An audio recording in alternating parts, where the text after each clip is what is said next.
gonna walk and rise above the sun. Well, I'm gonna walk from the place where I come from. Well, I'm gonna walk and leave you behind. I'm gonna walk 'cause you made me love you. Can't believe I go so far away, but it lets me ease my mind. At the mountain I let myself go. The mountain listens, the mountain knows. Well, you're gonna walk 'cause you say you love me. You're gonna walk and leave me alone. I let you roam, you soon realize I've got another place to go.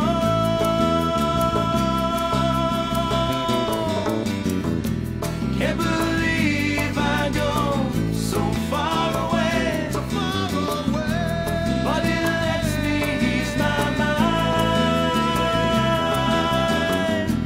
At the mountain I let myself go. The mountain listens, the mountain knows that you're no good for me. Well, you're no good for me.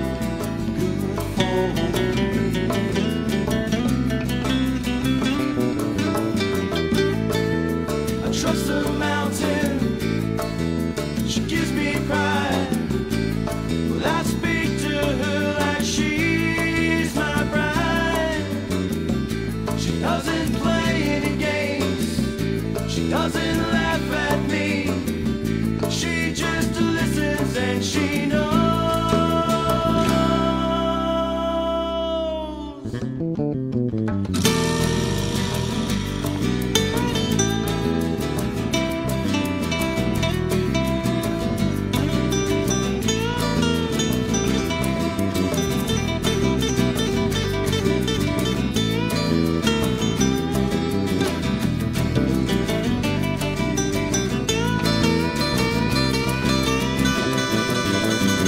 I can't believe I go so far away, but it lets me ease my mind.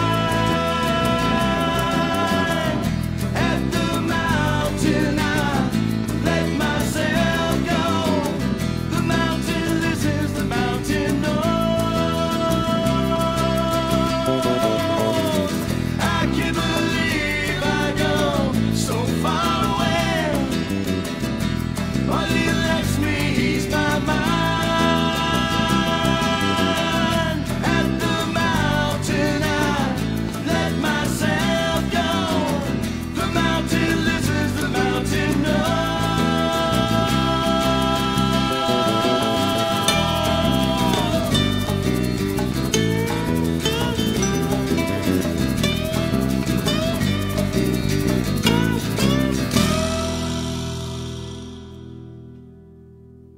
Season 1, Episode 15. Coming at you live at Chance's house. Got all kinds of great things for you. Just wanted to jump in real quick. Gonna get into some stuff and some other things and some fun stuff on a Sunday and whatever else we can get ourselves into. I stare at a Meantime, face enjoy. I can't see.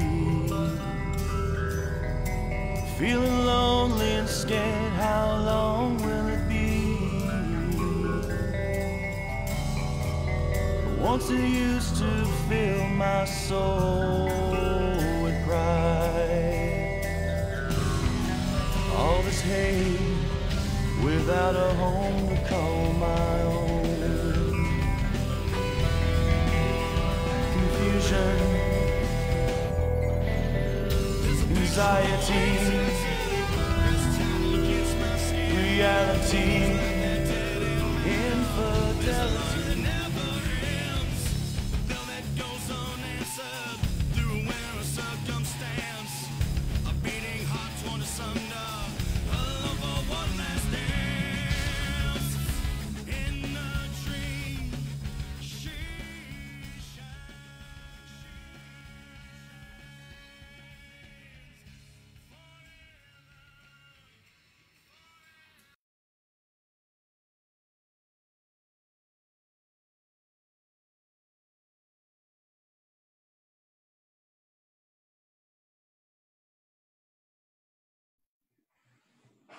Chance, Friday night, we had to do this. I appreciate you taking time out of your busy schedule. Thank you all for just watching. We have Chance, and Chance is the lead singer, guitarist, live streamer. I mean, he does it all. And his band is Red Dirt Outlaws. You gotta listen to some of this music. It's great. It's totally awesome. Hey, Chance, again, thanks for taking this time. I know you're in Texas, so we're in like different time zones and everything such as that.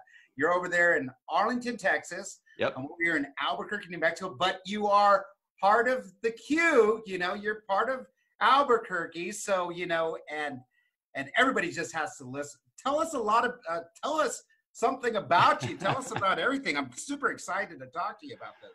Well, for those that obviously don't know me, there is a connection. Chris and I have known each other for a very long time, upwards of, at this point, probably 25 plus years. And we used to run around in El Paso because that's where I'm originally from. Went to school there, graduated from EP, and then eventually moved and got to Dallas-Fort Worth to finish schooling here. But music's been a big part of everything I've done. I picked up a guitar when I was late. Actually, I was a late bloomer. I didn't pick up a guitar until I was 18 years old. But as soon as I did, I started writing songs, and, I was out playing. And then you and I used to go out and sing karaoke together and kind of, sawed our teeth, so to speak, on crowds and getting in front of people. And, I always had this dream of that I can write a song and I can play in front of people. And so I did. And it just, listen, throughout all the years, I can say without a doubt, I've written probably 100 songs. 96 of them are really bad. It's funny. You say that we did the karaoke part, and we were going to do like a duet thing and stuff like that and on here. But I mean, you ran karaoke in El Paso, you ran karaoke for over 2 years out there. Yep. When we had laser discs and everything, and then that turned you out to DJing. And I remember you saying you deal, and you actually built a whole business out there. Tell us about the business that you did build when you went into Arlington for for 13 plus years out there. Yeah, it was sort of I needed something to do while I was going to school, because I finished my undergraduate degree at the University of Texas at Arlington. And then quite frankly, I got bored and I went and got my MBA in marketing and finance afterwards. And while I was going to school, I needed something to do. So I went out one night, because I still, actually to this day, I still enjoy singing karaoke. I don't know why. I've been playing on stages for 20 years, but I still like karaoke for some reason. It's fun. And anyway, I walked into this bar and I started talking to this guy. I got up and I did a song, and he was like, "Oh my God, wait, where are you from?" I was like, "Well, I just moved here like 6 months ago." And he literally that night offered me a job. I started off doing once a week for him, and that ended up being within like 2 months, it ended up being literally I was playing 6 nights a week. I only had one day off, but he was paying me fat. So I was like, all right, well, I can do this. I can still go to school. I'm making some money. Then the next thing you know, I'm like, hey, let's go get some more shows. Let's buy some more gear. He made me a partner. And then, 1 show to 6 shows turned into 20, 21 shows in a matter of about 3 years. And I did that for about 13 years. And I still had other jobs. Like, I was already at that point, I kind of worked in my way into the retail business, and my first real foray into like the business world, I guess, I started selling insurance, and that sucked. And then I got into logistics for a short minute, and then I went into a Best Buy. I needed to buy something, and I saw a sign that said career fair, and I walked up to one of the managers. I was like, "Hey, you guys hiring, anybody, or what are you hiring for?" And they're like, "Well, we've got positions everywhere." And I'm like, "You have any manager positions?" And they said, "Yeah, as a matter of fact, we do." And so anyway, they grabbed the store manager, and he pulled me aside. He's like, "You don't look like a guy that's coming in here to work in CDs. I'm pretty sure you want to do something else." I'm like, "Yeah, I'm thinking I might want to start a career, but I've never really worked in retail and don't really know what that looks like." And he said, "Well, I think I might have a spot for you. He interviewed me on the spot. He'd seen that I just gotten my MBA and graduated and knew I wanted to build a career. He's like, we can put you into a management, kind of fast track, so to speak. And he called me like 2 days later and offered me a job. So what's funny is that I did that, but then I still did karaoke for another like 4 years, still making sleep. Yeah, none. I worked a 40-hour-a-week job. I still worked like 4 nights a week doing karaoke. I couldn't give up the money because it was too good. And then I finally just ran myself ragged, and I bowed out. I sold everything in the business. I kept all my karaoke stuff in case I ever wanted to do it again. But all the extra rigs and all the people, I just kind of shut the whole thing down and started over and said, I'll DJ a wedding now and again because I still like to, but I kind of gave that up. But in the meantime, while I was also doing that, I was also playing in bands. And my first band I played in here in Dallas, Fort Worth was actually an acoustic duet with a good friend of mine. And we called ourselves Last Call. And we played all around and had gigs, paying gigs where we were just an acoustic duet group, and we traveled around the state and had some fun. And then I came back, and actually at one of my karaoke shows, I was singing, I'll even tell you, I was singing Cumbersome by Seven Mary 3. And a guy walked in and he saw me sing the song. He's like, hey, do you play in a band? And I'm like, no, I just sing karaoke. He's like, listen, I got a guy that's in a band who's going to be out for like 4 months, and I've got a bunch of gigs booked. And do you have any interest in auditioning for a band? And I'm like, wow, I really hadn't thought about that. Sure, why not? This guy called me the next day. I had to learn 50 songs in 3 days to get ready for their first show that they needed me to show up at. And I went and played with this band for the first time as the lead singer of this band. And I'd never done it before. And it was the most harrowing experience I'd ever had, because I thought, first of all, I'm going to screw this whole thing up. Second of all, I'm not a lead vocalist guy. I've been doing karaoke so long, I don't even know what a band is. And I was with that band for a couple of years, then took the guitarist and formed another band. And that band was for 15 years. Wow. So at one point I was working, I was DJing still, I was in a band, and it all kind of came to a head. And then I just played in the band, and then I started writing music again. And then I was doing my thing. And then now the band itself is actually, we call it on hiatus. Everyone's got a side project at this point. We don't really play with that band anymore, but we still do stuff for like charity events. Once a year we play for a charity event that we do, we still get together for. It's kind of like a good reminiscing story and keeps us all in contact. But now I was doing the solo thing for a couple of years, playing around, doing coffee house stuff, playing in bars, whatever. But about a year ago, I got a call from a friend of mine who had played in my band, Bad Karma. And he said, hey, I got this new thing, and we've been trying to find a singer, and this may not be in your wheelhouse, but I think you'd be great. And I'm like, okay, well, what kind of band? He's like, well, it's a country band. I'm like, nope, I'm out. Nope, I can't sing country, nor can I even try, and I don't twang, and I'm definitely not the stereotypical Texan. And he was like, no, you don't understand. This is a different kind of feel. We're doing like red dirt. We're doing Texas country. We're doing Southern rock. He's like, it's got a very rock, deep roots feel, and it's something that's different, and we're going to make it different. I said, okay. So I went out and I listened to the songs, and I said, okay. I gave it a try for a month. We rehearsed, and it just kind of clicked. And so for the last year, we have been back and forth, getting rehearsals, getting songs ready, getting it all together. The band actually has basically has a publisher that we're working with, and we've got a catalog of songs that we get to utilize and record and change and do whatever we want to. And we're working with some really fantastic writers that have given us the opportunity to put their songs out to the world. And I didn't really understand that at first. I started thinking to myself, man, I'm all of a sudden in a karaoke band. But I'm not, because I played in a cover band for years where everyone knew the songs. The difference is that these songs have been written, and they're original songs, and they haven't ever been heard before. Wow. And I kind of got bought in at the point that I realized, and it took Del Bryant, he's the founder of Red Dirt Outlaws. He told me, he said, that George Strait's had 50 number one hits, right? I'm like, yeah. He's like, do you know that he didn't write any of them? And I was like, I never thought of it that way. So you know, you go into the idea that there's a whole machine. There's a Nashville writing process. There's writing rooms, there's publishers, and there's thousands, literally thousands of writers that are out there making songs that want to get their songs played and put out there. And we just happen to get in touch with the right people, and they've become great partners for us. So now we have the opportunity to take the songs. We can do pretty much whatever we want with them. We can mold them, we can shape them, we can make them our style. We can do whatever we want, as long as we stick to a basic format of what, you know, they had wrote. And then, you know, we can record it and get it out there. And then the publisher gets paid, the writers get paid, we get paid, everyone gets paid. So that's what's going on right now. I mean, we've got the first single literally released yesterday. It's called No Breaks. We also put out the official video, and it's out, available, and all of that information and all the stuff you can find at rdoband.com. RDO is what we call ourselves. It's short for Red Dirt Outlaws.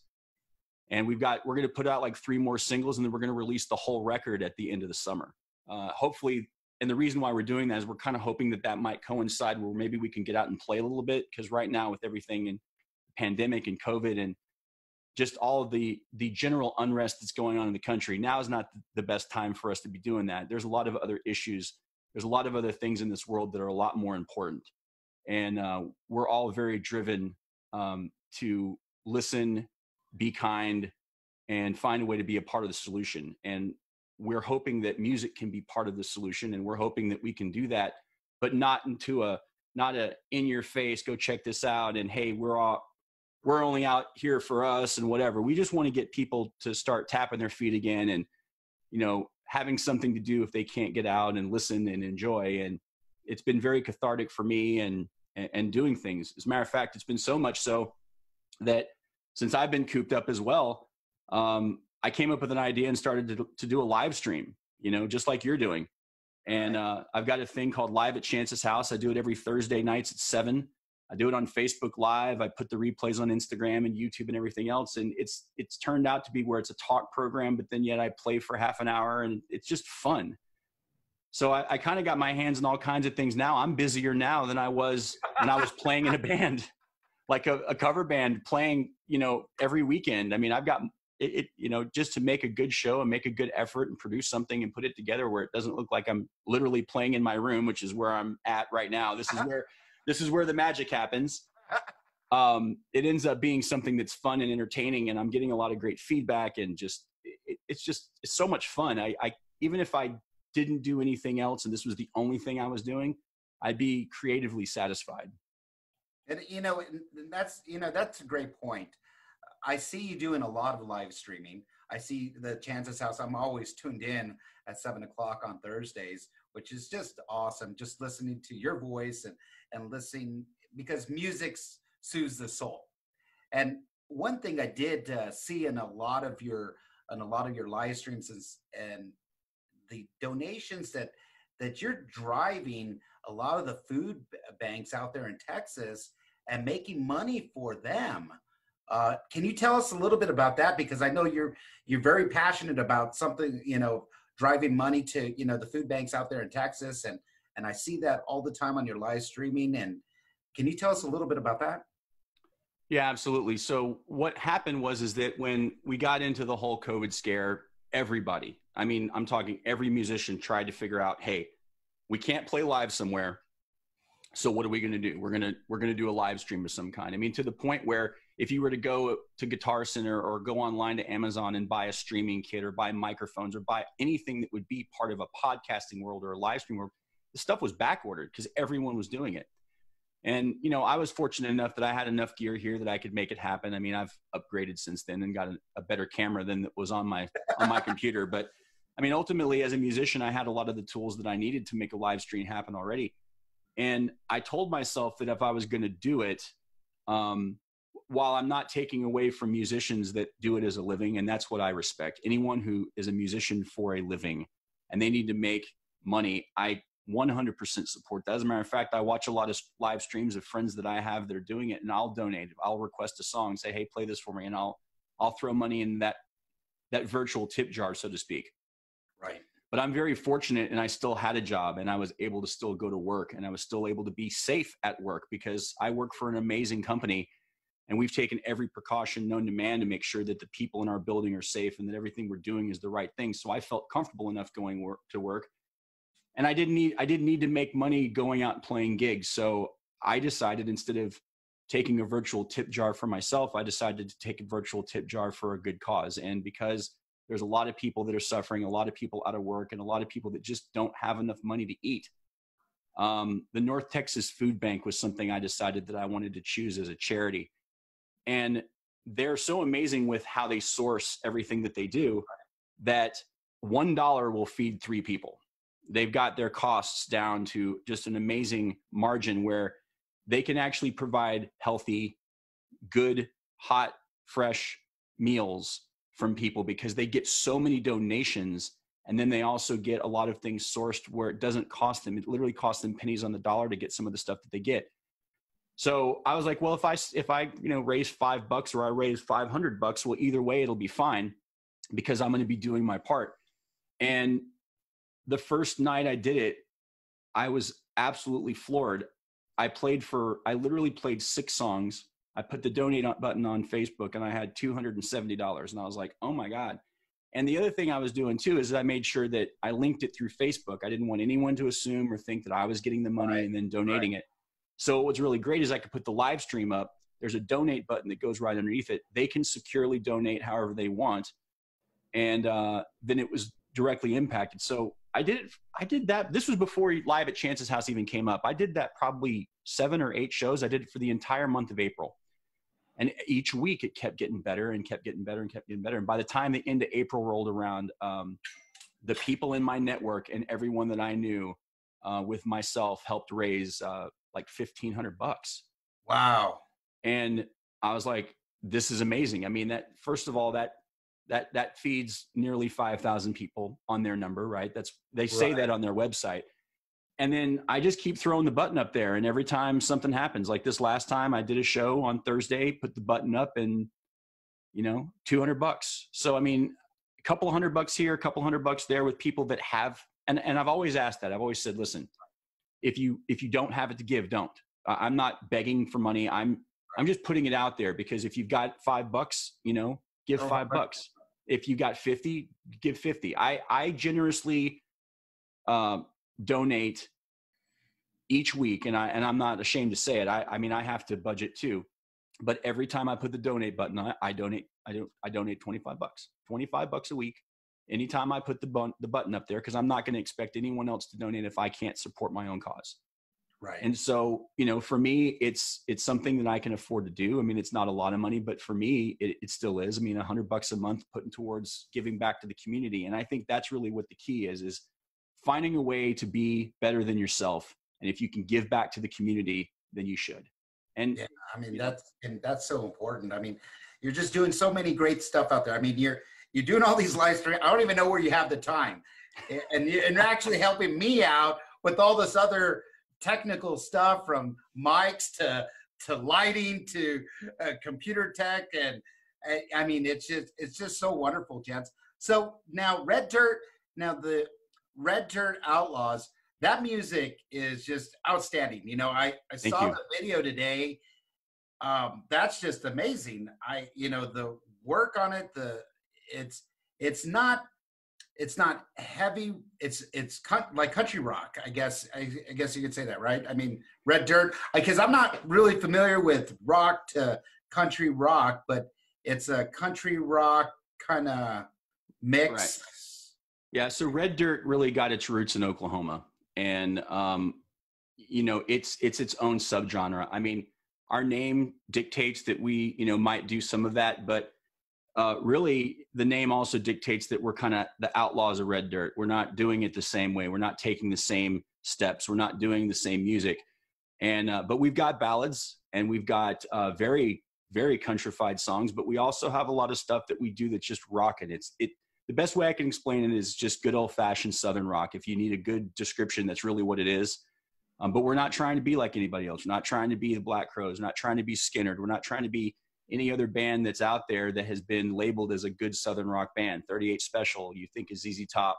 We're doing things differently, and we're trying to make a sound for our own and come up with something unique that people will enjoy. the first single, No Breaks, it's a fun song. It's fast.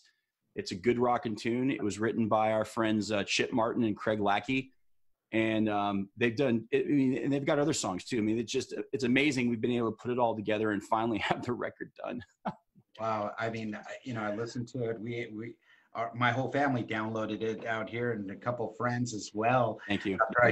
After I shared the video, I go, "You gotta listen to this song." Like, it had such it's just one of those songs that you can just sit there and really enjoy, and you can really enjoy it. You can download on Spotify. You can download on anything, folks. I mean, you can download on iTunes, Google, Spotify. It's all out there. I mean, you hit download. You got to download it. But today I'm so excited. But today you're gonna share some music with me. You know, it's so funny. Now I'm going to go back into the 95s and the 80s when we were doing karaoke and stuff. And I'm not going to sit here and I'm going to embarrass you because, I wasn't with me. What was our song? I mean, we sang, we sang You Lost That Loving Feeling. You Lost That Loving Feeling. And it was so funny because I was actually watching Top Gun. Last night? And Top Gun came on. And I remember that was our tune. That was our tune at Aaron's, at all the different places. I think today we sat there and talked about how many different karaoke bars that we went to. Right, there was a lot. Time.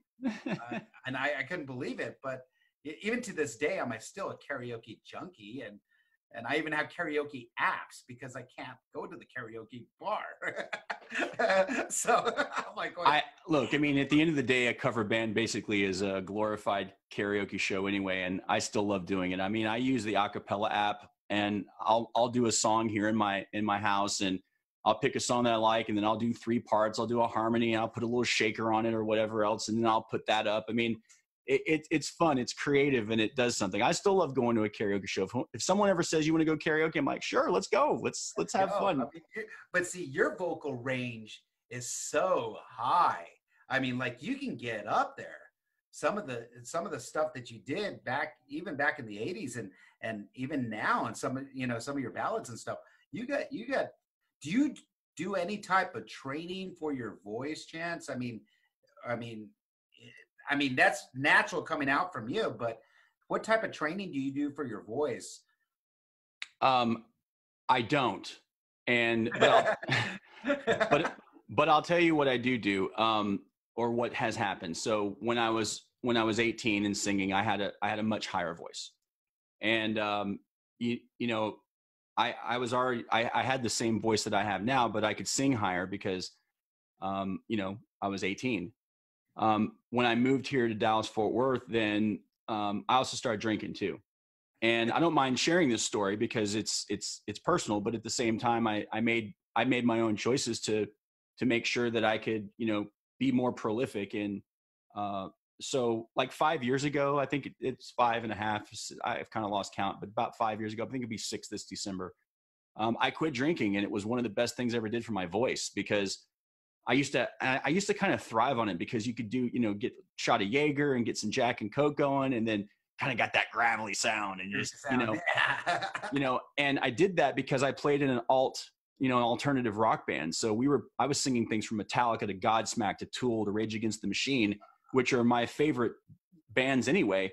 But after just years of being in bars surrounded by smoke and being up late at night, I mean, it wrecked my voice. And I remember I'd put out an album, and I was going to re-record some songs that I'd done previously, and I couldn't sing them. I couldn't get that high. And I was like, I got to change something. So,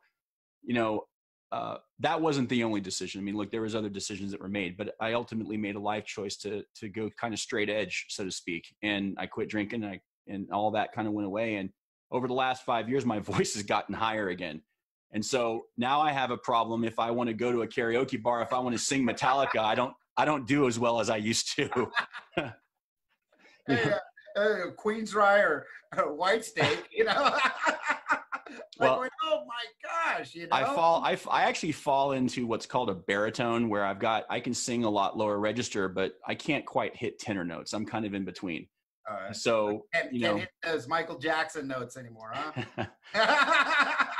I can get pretty high if I fake it and go into a falsetto voice or something like that, but I can't sustain it. I'm 47 years old now. I'm kind of past all that. I'm with you there. I still can't sustain it, but I try as hell. If I have some type of reverb thing or something that I can make my voice high like Bruce Dickerson, then hey, why not? But hey, today you're going to share with us a song, and I'm glad that you're going to share this song with us.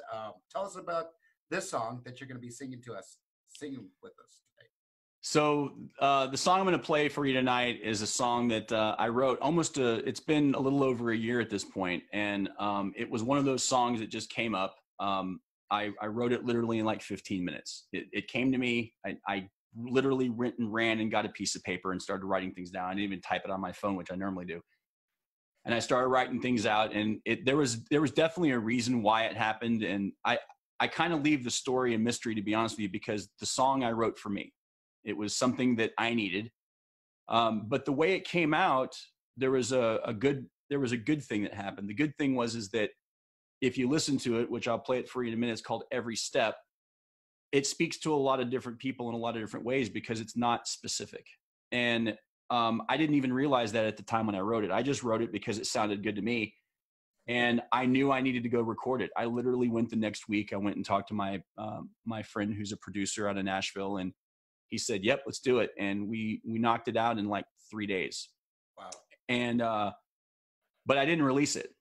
It was a song for me. I wasn't going to do that. And it was something that I enjoyed and I wanted to keep. But then I shared it with a couple of people and they're like, "Man, this is actually a pretty good song. You thought about putting it out there?" And I was like, I don't know. I've released songs before, and I've had minor success, but I'm not a big deal or anything. I mean, I've sold some records and I've sold some singles and whatever, but I mean, it's not my day job. It's just something I enjoy to do. And but I kind of started listening to it and I was like, man, if there's going to be any one song that could do something where I could impact a lot of people's lives, and even if I only impacted one person's life and they said, "Man, that song made a difference to me," then that's all that mattered. So I went on this quest to try and go ahead and release it, but I wanted to make a music video for it.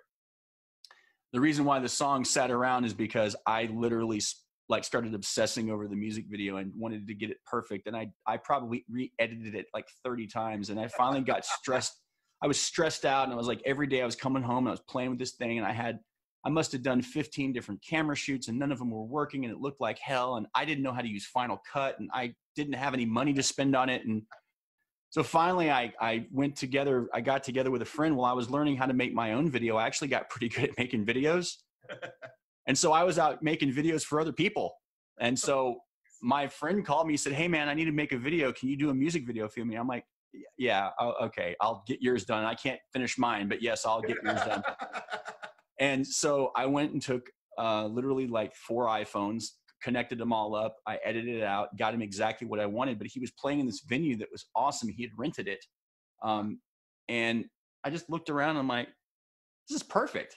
Hey man, do me a favor. Can I borrow the band for like 5 minutes?" And he's like, "Yeah, sure. What do you want to do?" I was like, "I want to play the song I want to do the song that you recorded with me." And he was the producer. That's who it was. It was my friend, Chris Responte, who produced and mixed and mastered the song. I said, "Let's just put the song on the overhead and let's get some footage. Can you help me out?" And he said, "Yeah, sure. No problem." And we did it in one take. It was no big deal, but I had 4 cameras, so I knew I could edit out parts that I needed to. And then I got the footage I wanted finally.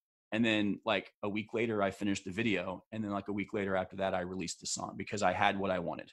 And so I released the song it's almost been 3 months ago, but I released it it's almost 3 months.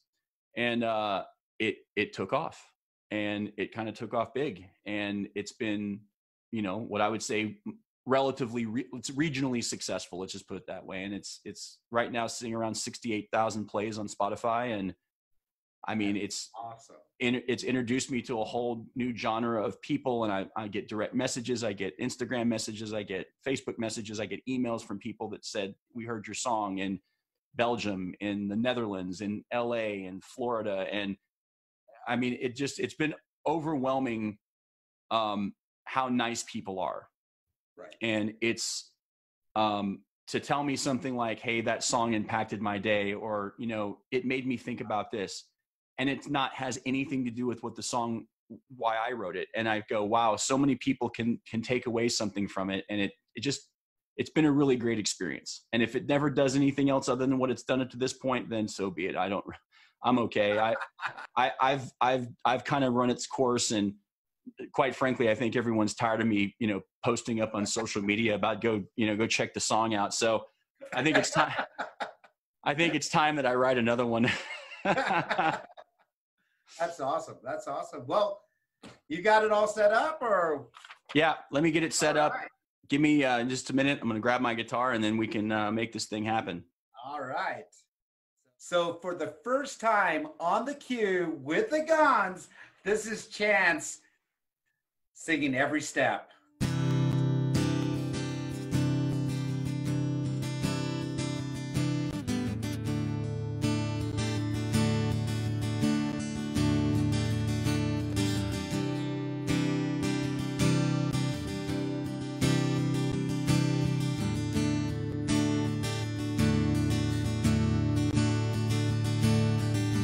Every day you ask yourself, did I give enough love?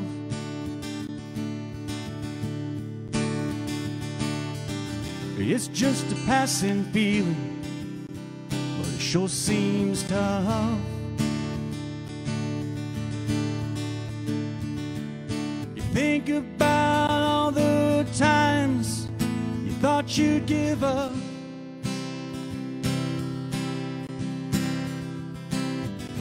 and then the feeling hits, so you make your own love. 'Cause you never really know how you can fly.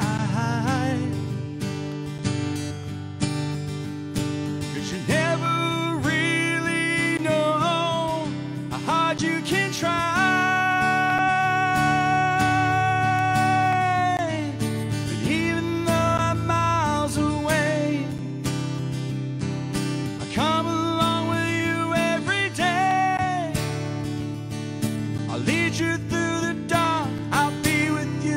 Every step of the way.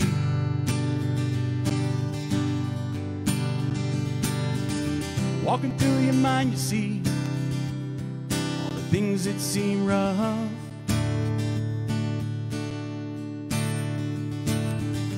You smile, laugh, and play, it's just not enough. The water's rising up again, you just can't keep up. But you give it a go one more time, and you pick yourself up. 'Cause you never really know how you can fly. You never really know how hard you can try. And even though I'm miles away, I come along with you every day. I'll lead you through the dark, I'll be with you every step of the way. Time waits for no one, time makes a stand. You set the clock back just because you can. The days go by, you take it all in. The moment's here now, how do you begin? It's all too much, come and take my hand. You have to let go and know there's a plan. 'Cause you never really know how you can fly. 'Cause you never really know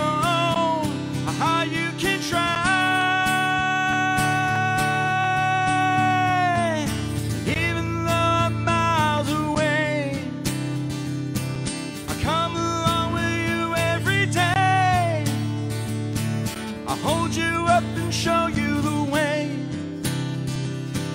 I take your pain and stand up and say, I'll lead you through the dark, I'll be with you every step of the way. Every step of the way. Every step of the way. Every step of the way.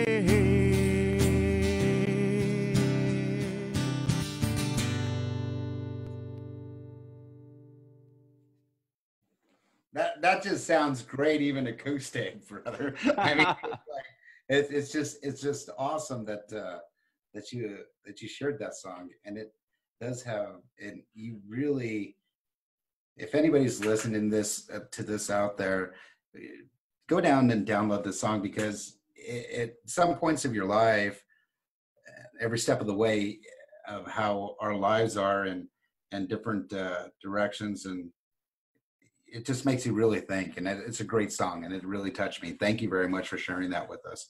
You know, and it's so hard, and I know that it'd be so hard for you to release something like that. That's when you do write something and you produce something that comes straight from you, of an experience out there, and being able to place that on words, and then being able to share that is very something special. Very something special. Thank you, Chance. I really appreciate that. Thank you, Chris. I appreciate that. Yeah. That's awesome, man. So that was live over there at Chance's house in Arlington, Texas. And we're over here at the Q in Albuquerque. But, you know, folks, go down, download his songs. I mean, the other one just popped up, right? It did. Yeah. We released No Breaks from Red Dirt Outlaws yesterday, as a matter of fact, and it is now available on all platforms. Any place you want to go, you can find it. Both songs, you can either look for, if you go to musicbychance.com, you can find everything about me. If you go to rdioband.com, you can find everything about the band Red Dirt Outlaws. But both songs are available. I have other songs available on Spotify too. If you just type in Chance Munsterman on Spot, I'm the only one. It's the great thing about having a unique name, is that there isn't another Chance Munsterman anywhere on the planet, I'm pretty sure. Of course, there's also Chris Gonzalez's all over the world, but Chance Munsterman. You can find him on Facebook. You can find him on Instagram.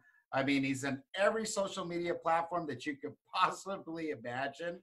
And we'll be streaming this as well as on Facebook. We're also on YouTube and Spotify and a couple of other channels that we have out there. But that's just wonderful, Chance. Thank you so much for my pleasure. Taking the time today to tell us about yourself and how you got started. And it's just great talking to you and just sharing the memories of back in the 80s. I felt young again. I actually felt like going to a karaoke bar right now. I was packing up my stuff and headed to the bar and going, dang, man, I got to put in my song, you know? I mean, I remember I used to bribe them to even get our songs up. But once you walked in the door, everybody's like, oh, we already knew the songs that we had, or a list of songs that we had. You know, it's like, just put me up for this one, and this one, and this one. And I'll close off with that one. Right. That's but right. Those were old times. I mean, it was the good old times. I think, you know, I mean, maybe Carlos and Mickey's we had maybe too many. I think that was the last time that we hung out was at Carlos and Mickey's. Yeah, that's probably been about 8. I think it was about 8 years ago. I know I traveled down to El Paso for something. I can't remember what it was. And I remember calling you up, or I can't even remember the circumstances. I know that we said, hey, you're going to be there. I'm like, all right, I'll show up. And, you know, but it's been a minute. So, and since then you've, you know, been transported to the Q, and, you know, you're out that way, but I'm sure someday we'll find a way to meet up again and be able to hang out and you know, do some reminiscing and, you know, listen, I miss New Mexico. I mean, I feel like New Mexico is practically my second home anyway, because living in El Paso, you practically in New Mexico, and you know, I love Sandia. I've got friends in Albuquerque. I've played Twin Warriors. I've played Sandia golf course. I mean, I love golfing, so I like going to Albuquerque just to go visit my friends and do that. And then if I go home to El Paso, I always find myself in Cruces or, making my way up to Ruidoso or something. So New Mexico is definitely in my blood because there isn't any place in the world that you can get better Mexican food than in New Mexico. Well, maybe besides Mexico, but yeah, I mean, the home of the green chili, baby. Home of the green chili. Yeah, absolutely. I mean, and I like my enchiladas Christmas style. So, hey, there you go. I mean, Tomasitas over here. We have a couple of different places, especially the Tomasitas out there in Santa Fe, which is right off the railroad tracks. Probably one of the best Spanish restaurants. Well, for me, best Spanish, New Mexican style Spanish restaurant out there. But yeah, it would be great to see you up here. Play some golf over here at Twin Warriors or Sandia. I gotta still kind of figure out the club thing a little bit. Because, at least now Josh is old enough to drive the cart. So, and he's getting there and he's using my clubs because he's almost as tall as me and I haven't grown since high school. So, I mean, I can't shoot, man. Everybody's like, oh, we're going to get kids' clubs. Well, you can just use mine. Just use mine. I like kids' clubs. But that's yeah. funny. So, but hey, thanks again, Chance, and taking that time tonight, this evening, and everything. I know we're in crazy time zones because we were talking like going, okay, I totally forgot because I lived in Arlington and I'm thinking, oh, Texas. I'm like, time zone, Texas. Okay. New Mexico. Okay. Got it. But anyway, such a pleasure talking to you and you sharing that song with us and all your different songs. Okay, folks, you got to go in. He's the only Chance Munsterman out there. So you can look him up on Facebook, Instagram, go in, download all of his songs. I mean, they're great music. You gotta, this new one that they just released yesterday, you gotta take a look at it. Go into YouTube and it's just a great song. My parents, as a matter of fact, Chance, when you shared that song with me, my family started downloading it out here. They're like, oh, what? I like this, and thank you. So anyway, folks, check out Chance.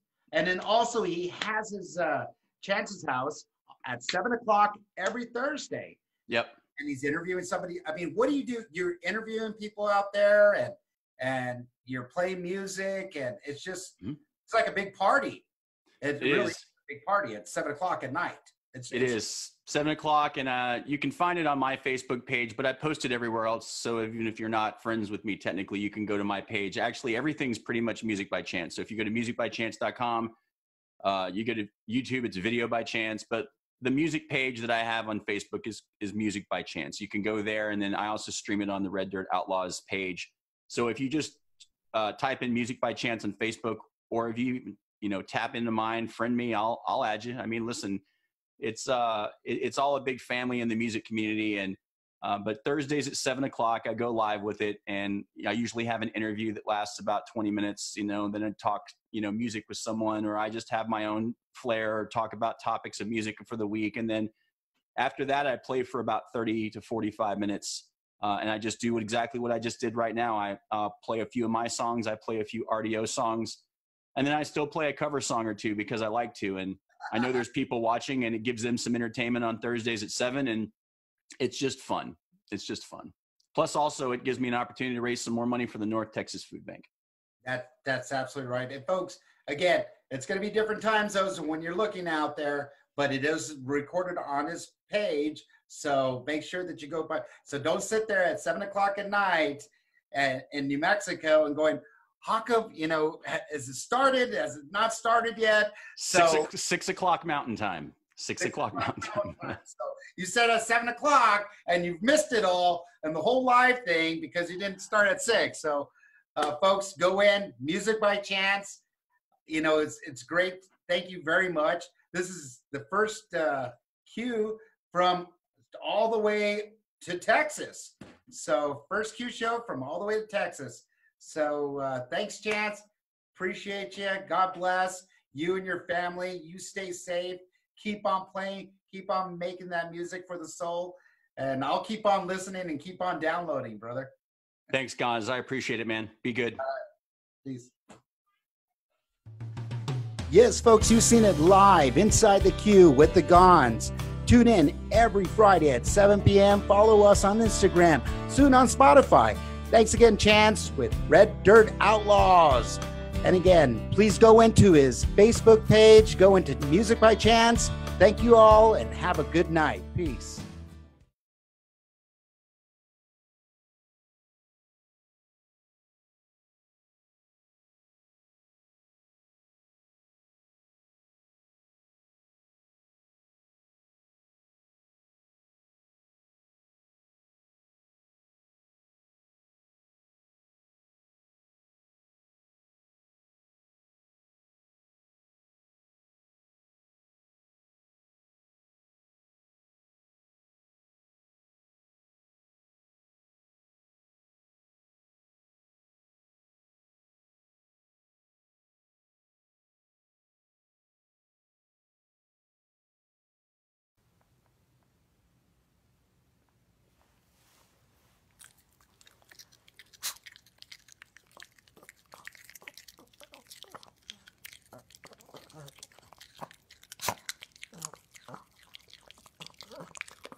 What's happening out there, everybody?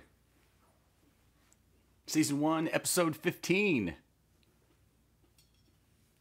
So that was exciting. This whole project that's turned into Live at Chance's House has been me interviewing everyone. It was, I got to be honest, it was a little bit weird for someone to turn around and interview me, and don't think that's something that's ever happened before. But it was enjoyable, and Chris Gonzalez been a long time friend of mine, and was honored to do it, and glad that he asked. And it was a really cool experience. He's got his live stream he does out in Albuquerque, and it's called Inside the Queue. And but he does a lot of different things too. He does a music thing on Fridays, but then he's got on Tuesdays. It's all centered around his business, and it's been really successful for him. So, but he's out on Instagram. It's the Queue with Gons. If you want to go check him out over there. Anyway, so the rest of the show is going to be a little bit different.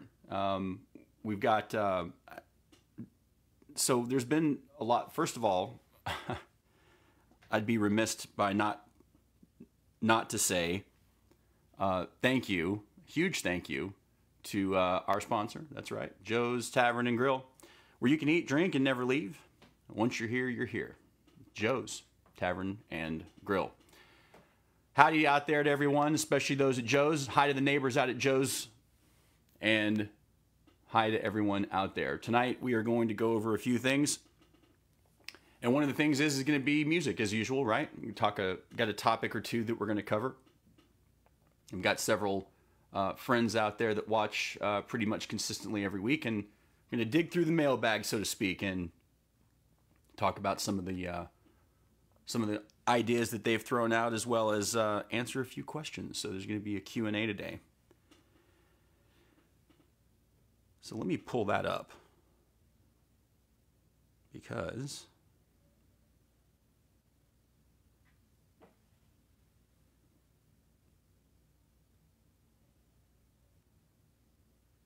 tonight's show is pretty much based on that. Normally I do Thursday nights after the interview portion and whatever else. For those of you who've never come and tuned in before, it's usually a live stream of music. I play for 30, 45 minutes, play some of my songs, play some songs from RDO, play a few cover songs because I still love doing that. But what I enjoy more than anything else on the Sunday show is eating a hot dog.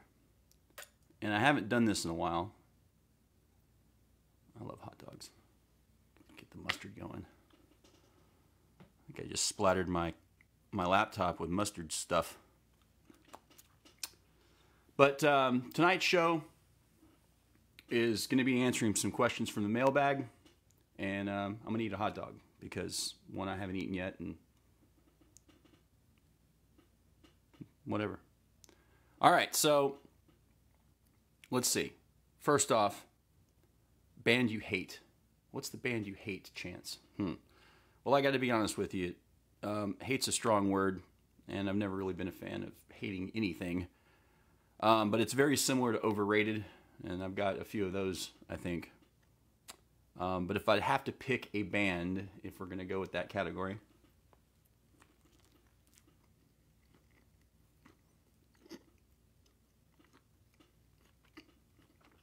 it's got to be Nirvana.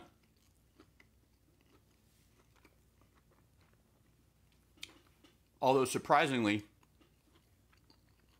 I love Foo Fighters. I think there's a weird mix of people. Either you love Nirvana or you don't love Nirvana.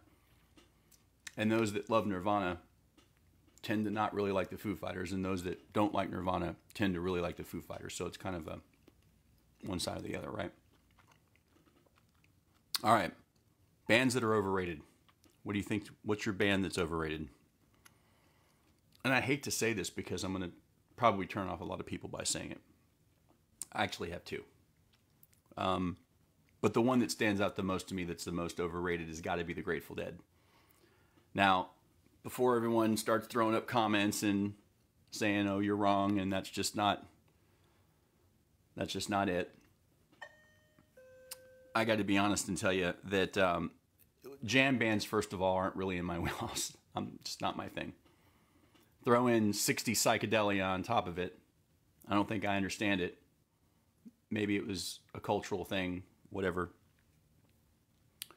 However, I do have to say that my friend Jim Kisselberg has recently told me that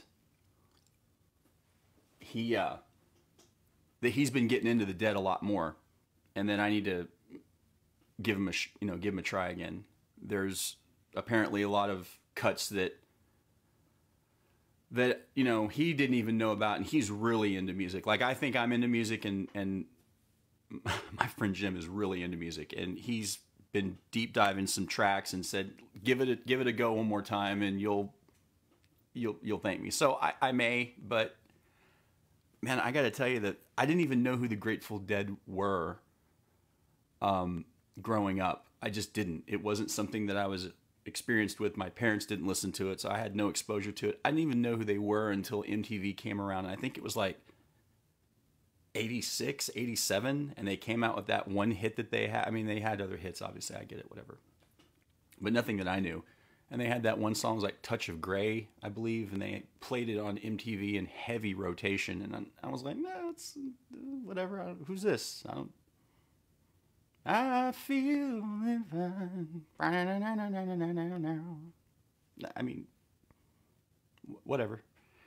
And then later, as I got older and learned about what the band was all about, and it was, there's the Deadheads, and they travel all around, and it's a jam band, and everyone gets high, and, whatever. No, I've already talked to Jim about this, Jack. JD, I've told him already. He's trying to convince me. It's fine. I'm okay with it. I'm definitely okay with saying I think they're overrated because I just don't get it. If it makes any difference, I don't like Fish either, and they're another jam band. So maybe it's the jam band genre that I think is overrated. I don't know. All right, let's see.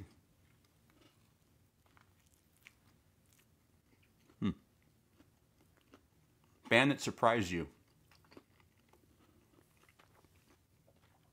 Well, I gotta tell you, the band that surprised me the most, and I became an instant fan, I didn't know much about them at all.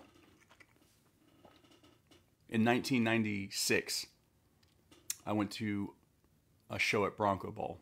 You guys remember Bronco Bowl because that was like the greatest concert venue ever.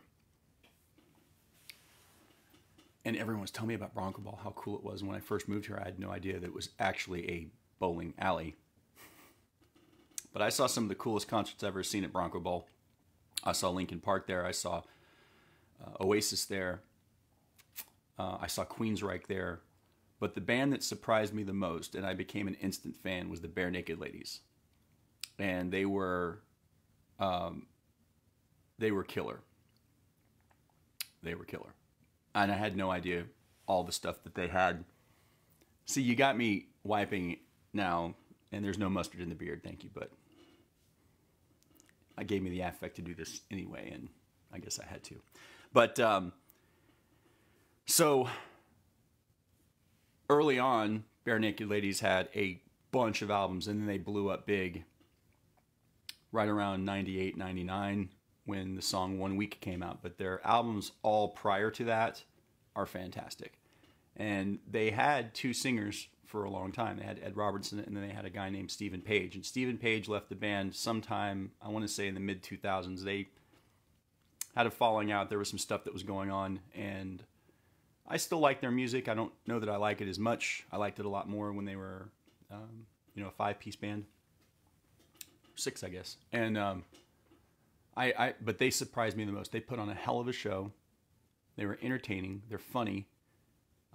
It was like a musical review more than it was a concert. And I've seen them a couple of times. It was one of the first concerts that I had went to when I moved here to Dallas. I went to it with a friend of mine, Evil Dave Hamilton. And Evil Dave took me to go see the show. He's like, you got to go check these guys out. You'll love them. So that was the band that most surprised me. All right, let's see. Band that made you love music.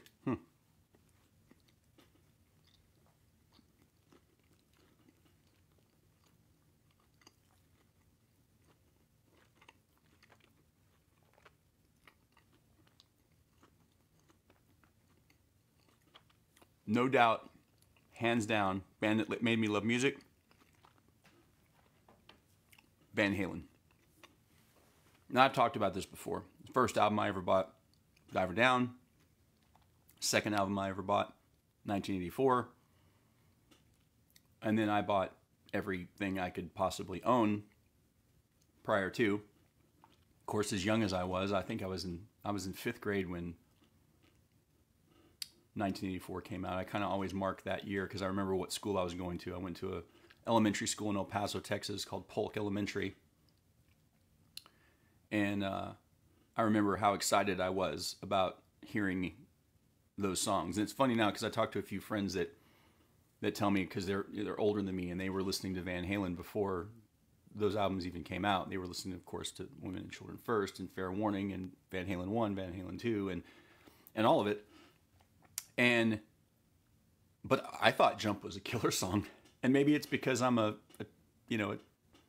child of MTV, and it was another video that was in heavy rotation and just happened to be the thing, and it was awesome. And I was like, who's this? This is the greatest thing ever. And but they really made me love music more than anybody else. It was the first love of real rock music that I had.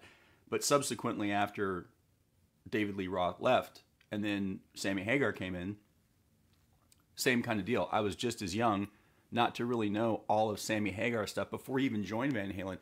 And I had no idea how big he was before he got into Van Halen. I'm like, oh, yeah, Sammy Hagar. He's I think he's got that 55 mile an hour driving song or something like that. I mean, I had no clue.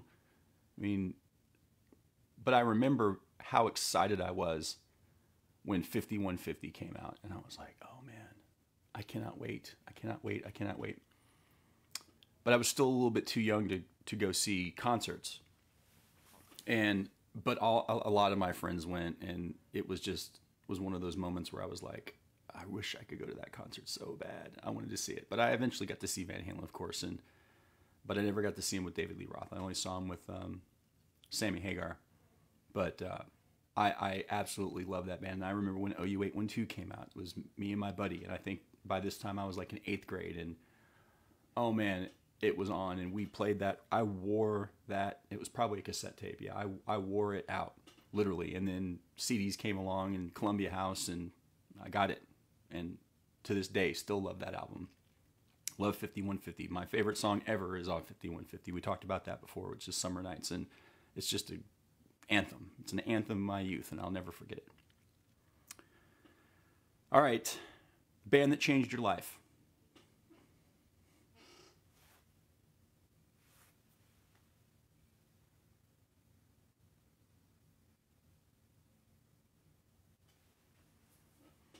And that's pretty much all I have to say about that. All right. because I could talk about it for 2 hours, and that's why if I start talking about Pink Floyd, I'll be talking about it for a while, and I don't want to bore you guys with that. We got more questions to get to. All right, band that's a guilty pleasure. Well, this one's definitely interesting, and it came about in a weird way. So, in the band Bad Karma, my cover band that I played in for years, the bass player, his name's Mike Freed, took me to my very first Kiss concert. And so my guilty pleasure is definitely Kiss. And fundamentally, when you really break down their songs, they're the epitome of rock and roll and sex and just having fun and partying and making a spectacle and making a show. And while I do enjoy Kiss songs, and there's a few that I like more than others, I can't say that I like them all. Rock and Roll Over is definitely my favorite album. And but I like a lot of different songs. But I didn't know jack squat about Kiss other than you know, the couple of songs that you'd hear on the radio, and it was usually, you know, Rock and Roll All Night. But you know, also they had that song that was on Bill and Ted's. It was one of the Bill and Ted's movies. I think it was the second one, and it was God Made Rock and Roll For You. And it wasn't until years later that I found out, hell, they didn't even write that song. That was a cover song that someone did in the 70s. And but going to see a Kiss show is absolutely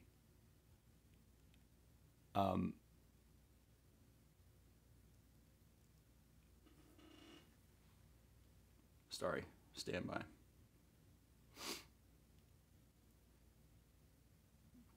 Something happening? Rest turned off for some reason. Looks like it's still up and live. Anyway, so going to see a Kiss show is an unbelievable experience. And the first time you see one, you're like, wow. And then I've literally seen them nine times. I think I've seen them 9 times because my other really good friend, Trent Adams, is a huge Kiss fan. So pretty much anytime Kiss comes to town, I'm either going with one of them or I'm going to both of them.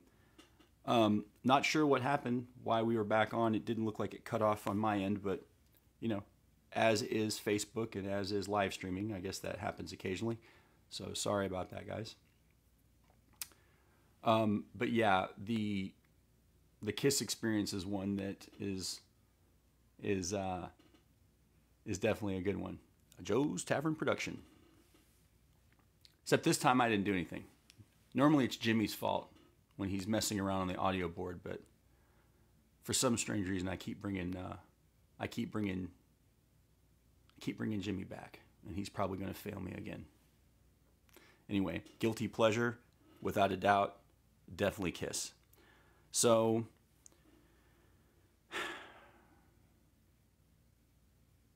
band I'd love to play in.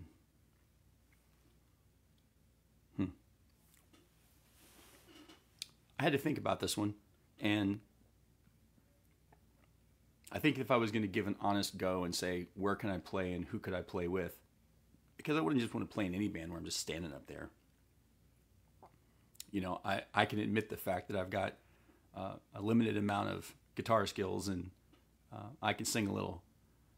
But I'd like to be a part of a band that would be, you know, in something that I do and something that, you know, maybe is similar to what I do. So I'm thinking 90s, I'm thinking acoustic rock bands, I'm thinking kind of mainstream alternative bands.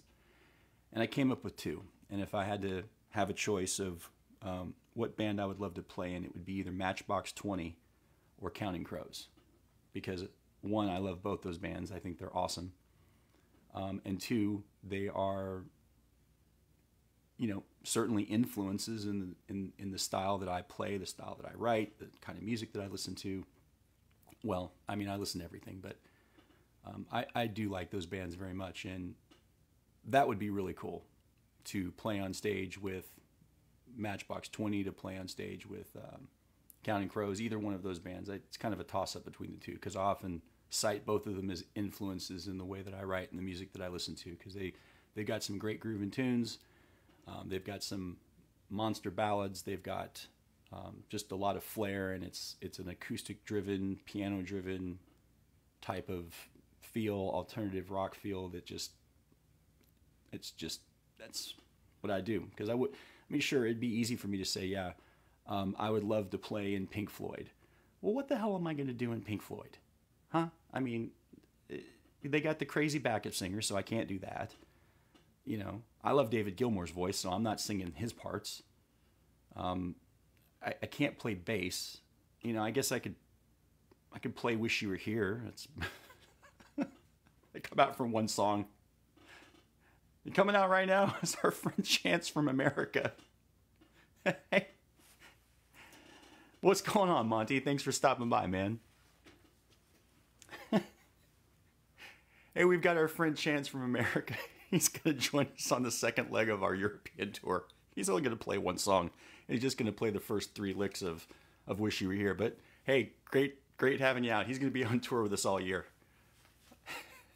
Triangle. I could play the triangle.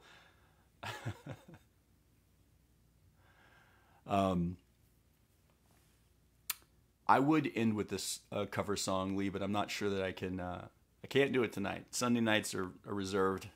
There's other things going on in the house, and you know, I actually have a funny story to tell you about that. My next door neighbor, I was mowing my lawn literally yesterday, and he drove by and he was like, "Man, hey, do you play in a band?" And I'm like, "Well, yeah." I don't really talk to my neighbors. I mean, I do, but there's only really like 2 of them that know what I do outside of, you know, living here. And he's like, "Man, well, I figured you had to been or something, because I was listening. I heard someone outside, and man, they were getting up on that microphone, and it was loud." And I was so I'm loud enough as it is with a regular speaking voice, much less when I start singing. So I'll hit you up next time on the cover songs. We'll do it for Thursday, and I'll play a couple of tunes. I'll hit one up from each. Might even hit one up from all 3. But I guess I need to get some new windows for my house, because clearly they can hear me outside and they can hear me all the way next door. So I'm sure that's got to be enjoyable. All right. Last question from the mailbox, and kind of wrapping things up here. Live at Chance's house, number 1 amongst neighbors. Absolutely. Your neighbors and my neighbors. Band you can't stop listening to. This one was easy. And I'm not sure if it's laziness or purely an enjoyment, or it's maybe even somewhat of a mild obsession. But you would think that all of the bands that I just mentioned, minus the overrated ones and minus the ones that I hate, but all the other bands that I've mentioned that I like, or you know, would want to be a part of, or bands that have influenced me one way or the other, I constantly and never turn off Steely Dan. I listen to it incessantly. I have all their albums, but they have a box set which was 4 CDs. It's easily 50 songs, maybe more. That was called Citizen Dan, that they put out in like the mid-90s. And it is literally every song that was a hit, minor or major hit, doesn't matter. But to me, it's their greatest hits. I love every song on there. I listen to it while I'm mowing the lawn. I listen to it on the way to work. I listen on the way home from work. I listen to it at home. I'll put a record on. I listen to it constantly, and I couldn't tell you why, other than the fact it makes me feel good. I like their music. I like their sound. I like Donald Fagen. I listen to his solo albums. I like their new stuff. I like their old stuff.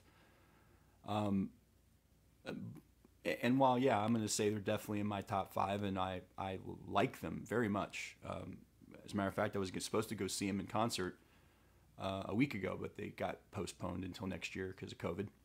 And so I'll have that to look forward to hopefully next year, maybe when we get all this mess. But as much as I love Pink Floyd and as much as I listen, I have to be in a mood for it.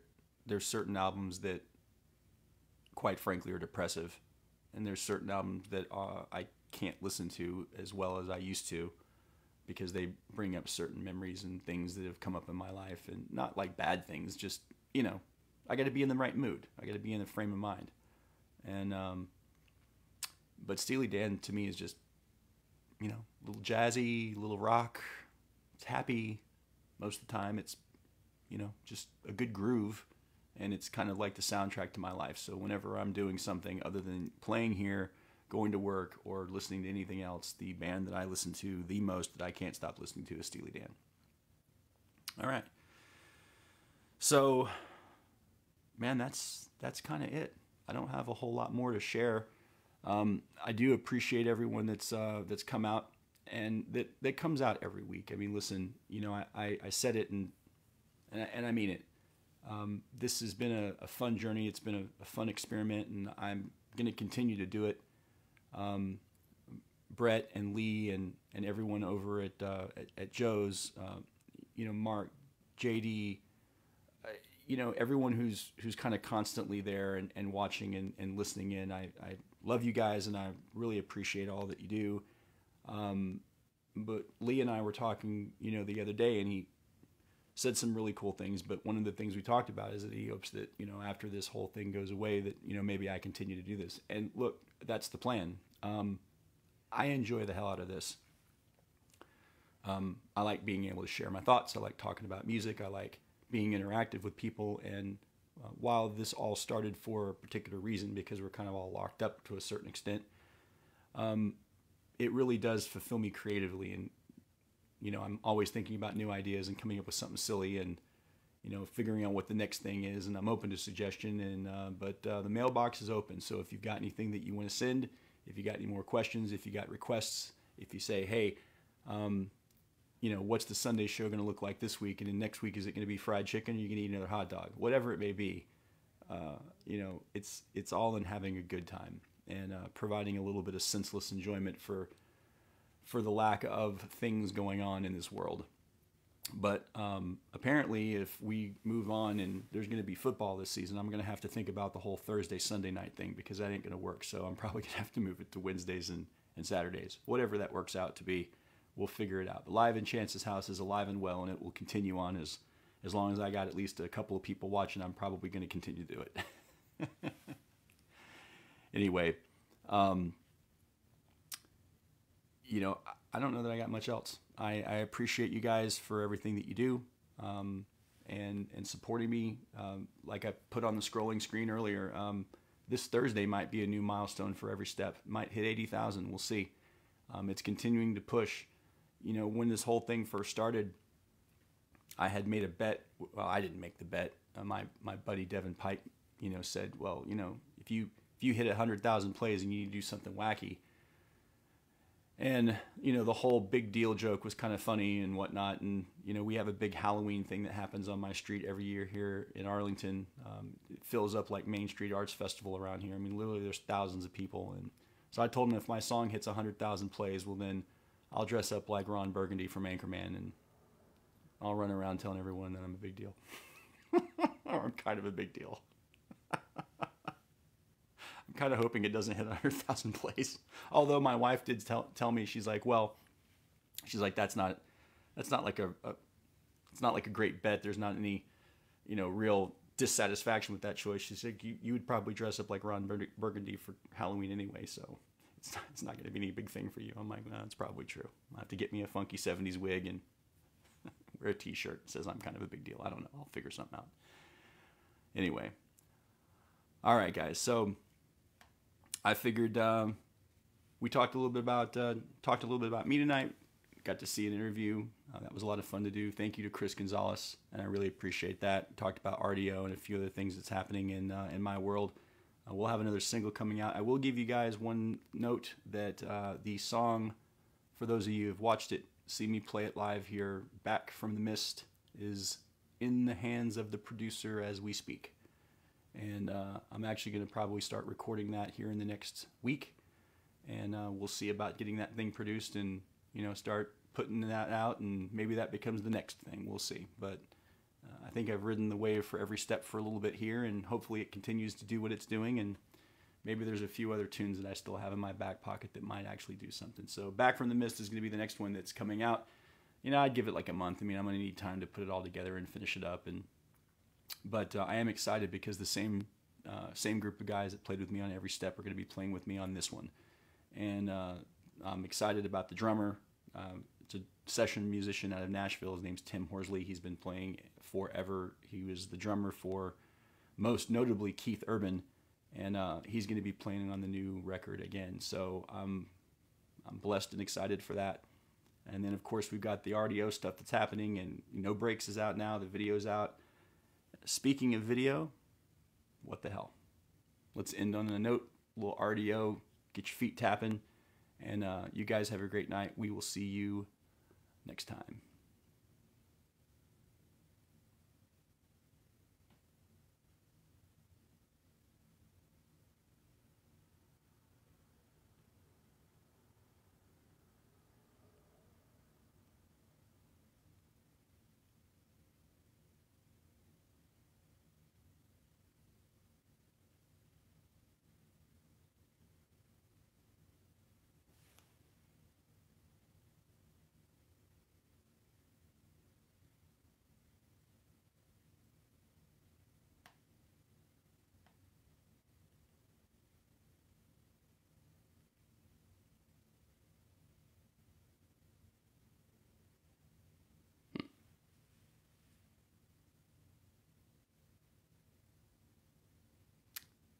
A Joe's Tavern production. Maybe we should just end with that. One of these days I'll get it right. All right, we'll see you guys next time.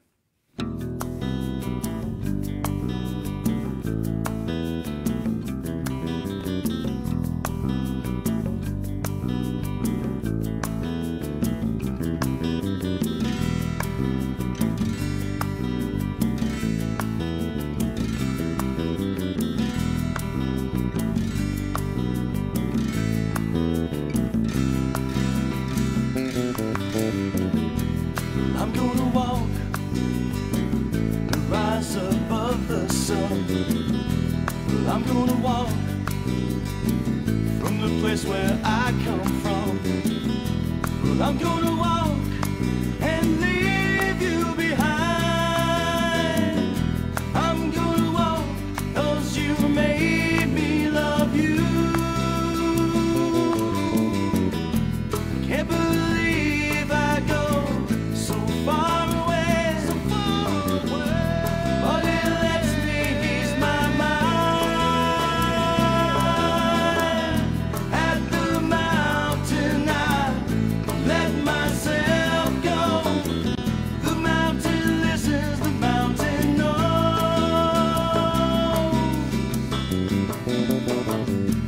You're gonna walk 'cause you say you love me. You're gonna walk and leave me alone. I let you roam, you soon realize I've got another place to go.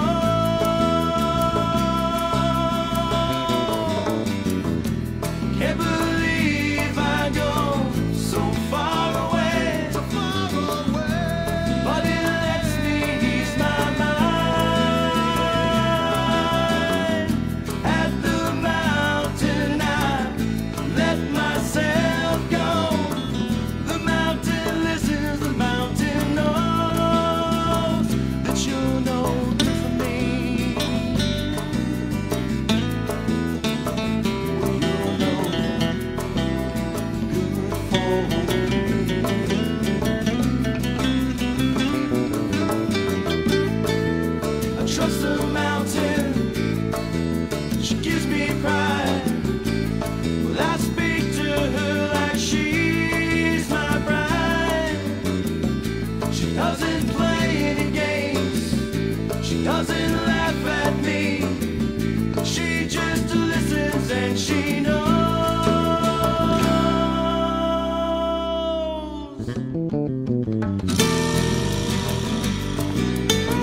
trouble, and I mean it. Every guy here wants you, every woman wants you to leave. Yeah, I like that. And your tattoos, and the feel of your lips on my ear when you whisper by me the whiskey. Come on, well it's on. Bet your hands are like a candy apple red Corvette, burning up the corner mile. You got me all revved up, red line girl, that little black dress is driving me wild. I wanna take you for a spin with the top down window and holler, let's get out of this place. Oh, look at you, girl, with all them curves, and we with no brakes.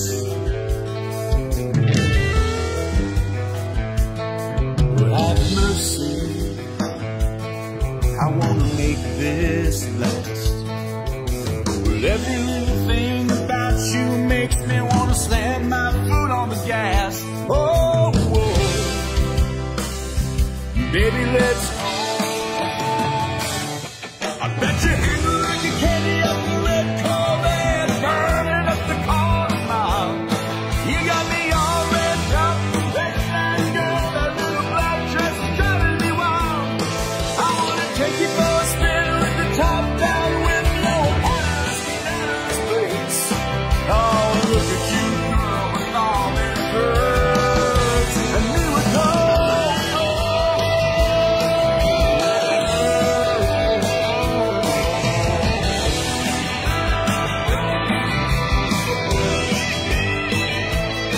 Yes, suppose, come on.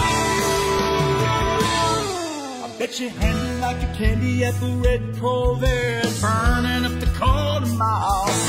You got me all red up, red line girl, that